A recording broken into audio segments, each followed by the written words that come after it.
St. Lawrence Market, the two buildings that make up St. Lawrence Market right now are, I think, among the most important in Toronto because they go back such a long way and because the essential purpose that they serve, providing a farmer's market and a food market, is so basic to what cities have always been. And in fact, the St. Lawrence Market is, I think, one of the city's great tourist attractions. It's been voted one of the best 25 food markets in the world by Food and Wine magazine. And all of this has been in spite of the existing North Market building. I used to go there every week, and that building doesn't have a lot of people who love it. It's not particularly handsome. It's not particularly easy to get in and out of. It's not particularly well lit. And the new building is going to fix all of those things.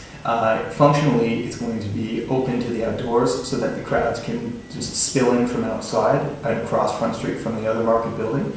And it's going to be open to because it's open to the outside, it's going to be, there's going to be fresh air and there's going to be a lot of natural light. So it's going to be a more comfortable place and a more easy place to come and go. And I think all of that's just going to make the experience of being there much more pleasant than it is right now. The winning team is led by the architect Richard Rogers, who's widely seen as one of the best architects of the past 50 years, and also the Canadian firm Adamson Architects, who work on a lot of very large projects around the world. So they have both the expertise and the design talent to deliver something exceptional. And I think what they did in this case was to pay very close attention to a very tricky architectural problem. The city decided not just to build a new market hall, but also to combine that with effectively a courthouse. 3 levels of courtrooms and office space, plus a large underground garage underneath.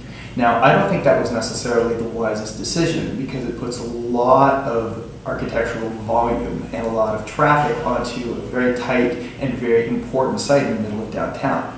But once again, the architects solved this very well. And what they did was something that sounds pretty simple, but is actually brilliant. They took this giant block of the courthouses and the market hall and essentially carved a slice down the middle for an atrium that reaches all the way to the top of the building. Now that does two things. It lets a lot of light come down to the market hall, which will be on the ground floor of the building, but it also lets the two wings of the building frame a view of the tower on St. Lawrence Hall, which is adjacent just to the north, which is a building that goes back to 1850 and is one of the earliest and most important of Toronto's public buildings.